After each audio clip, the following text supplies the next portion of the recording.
Hello po! Finally, at pwede na nga kaming makapag-setup. First setup nga namin ito for tomorrow. Kaya lang ay madugo-dugo at sobrang matrabahong setup ito. Kaya ngayon pa lang ay isi-setup na namin. Inuna na nga namin agad itayo yung entrance. And if natatandaan nyo pa, yung big setup din namin sa Feliciano, same ito ng entrance doon. Kaya lang ay 8x8 lang ang sukat nun. Dinoble lang ito and ginawang 8x16 kaya mas mahaba. Then after maitayo, ay kinabit lang din yung mga ilaw, tapos yung tela. Then chinek kung gumagana ba lahat. Natapos din nilang maitayo yung entrance ng magna 9:30 na. Kaya after maitayo ay bumili na din muna kami ng merienda ni Papa Nay. Dinamihan na namin ng Angel's Burger para hanggang mamaya na. Tapos fries sa Jollibee and dalawang rice meal na din para sa mga gusto namang magkanin. Then after ng entrance at mag-snack sa ceiling part na nga kami, ang pinakamadugo, pinakamatrabaho, pinakamatagal gawin at pinakanakakapuyat sa lahat ng gagawin sa event na to. Nagka-problema pa kami sa gagamitin naming mga alambre. Meron naman sila dito kaya lang ay konti lang. Wala na din kaming mabibilhan kasi late na nito. Buti na lang at naalala ni Kuya na meron sila sa bahay nila. Pero di pa niya sure, pero pumunta na sila ng kapatid ko doon para kunin. At buti naman pagbalik nila ay meron silang dala. Ang dami nga daw sa bahay nila pero ilang kilo lang ang dinala nila kasi di naman nila magpubuhat lahat sa sobrang dami. And tela nga ang ceiling design nila and eto ang pinaka-request ni Celebrant. And by the way, anak pala ng may-ari ng MJJ ang celebrant for this event na para bukas pa. Debut niya nga which is 21st birthday niya. And last birthday niya na dito niyan sa Pilipinas. Kaya pina-full blast niya na and ni ma'am na may-ari na itong MJJ ang birthday niya. After niya kasing gumraduate next year ay mag-a-abroad na siya. Kaya super special, super pinagplanuhan and super pinaghandaan din talaga ang araw na to.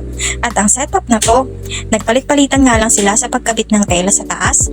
And not your typical na pagkakabit lang dahil may style siya na pagka-wavy. Kaya sobrang matrabaho talaga. At napakadaming alambre din ang ginamit. Sa pagkabit pa lang ng alambre ay matagal na, kaya this oras na din ay andito pa din kami. Then habang ginagawa nga ang ceiling ay in-start na din namin gawin ang backdrop. Ang pinakamadali naman sa lahat dahil naka-ready na at ikakabit na lang sa mismong backdrop naman nila. Buti nga at meron na silang pwedeng pagkabitan, kaya kahit karton na lang ang pinang-background namin sa silver foil ay carry na. Kung mapapansin nyo ang design and motif pa lang ng balloons and ng ibang design ay masasabi mong disco theme na ito. Bali backdrop, entrance, and ceiling nga lang ang amin dito. At dahil nga disco theme ito ay dapat may disco ball. Gusto nga nila ay napakalaking disco ball, kaya lang ay isa pa sa pinroblema nila yon dahil wala silang mahanap, kaya nag-DIY na lang din sila. Natapos din naman namin agad yung backdrop. After lang naman ikinabit ay nilagyan lang ng balloons accent. Then yung pinagawa nilang lights na 21 ang nakalagay. Then bending lights na din for added design. Katapos nga namin sa backdrop ay di pa din tapos ang ceiling. Pero nakakalahati na sila. Tinapos nga lang namin hanggang kalahating part dahil this oras na at madaling araw na din. 3:00 na nga kami natapos at pinutol na muna namin para ituloy na lang kinabukasan. May food tray orders pa kasi si ate niyan at kailangan niya pang magluto. Kaya kauwi niya ay di na din siya matutulog at diretso lang magluluto. Kinabukasan naman, ayan at kadating namin ay tapos na nga ni Papa Nay ang kalahati pang naiwan namin kagabi na hindi pa tapos. Naabutan na nga rin namin yung staff ng MJJ na nagkakabit na ng sahig na customize lang din nila. May 3 pa nga kami setup na isinetup din today bago nagsibalik dito. Bali 4 kasi ang setup talaga namin today. Kasama ito. Ito na yung pinakahuli naming isinetup dahil itutuloy na lang naman at gabi pa ang start na ito. Nauna na naming isetup lahat ng 3 pang natitira and puro nga pang umaga yung mga yun. Mga puyat pa kami nito at yung iba wala pang tulog. Kaya hati-hati din kami sa mga setup. And here's the final look nga ng buong setup ng daytime pa.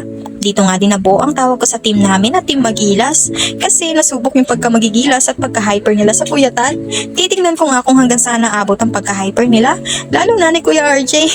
Di na nga niya kinaya yung antok kaninang umaga pagtapos ng setup nila, kaya umuwi muna siya at umidlip dahil isa din siyang walang tulog. And also, here's the final look naman nung nighttime na and before mag-start ang party.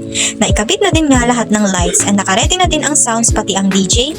Grabe, super nakaka-amaze at nakaka-satisfy nga na makitang ganito kaganda yung pinaghirapan at pinagpuyatan namin.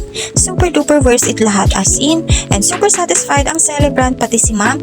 Sobrang saya daw ng anak niya na maisakatuparan ang concept na gusto niya. And syempre, super thankful din ako sa kanila na ipinagkatiwala nila sa amin at sa buong team ko ang big event nila na to. Thank you very much po for always trusting, lalong-lalo na sa big event ng anak ninyo. And ayun lang po, hanggang dito na lang. Thank you po and bye-bye!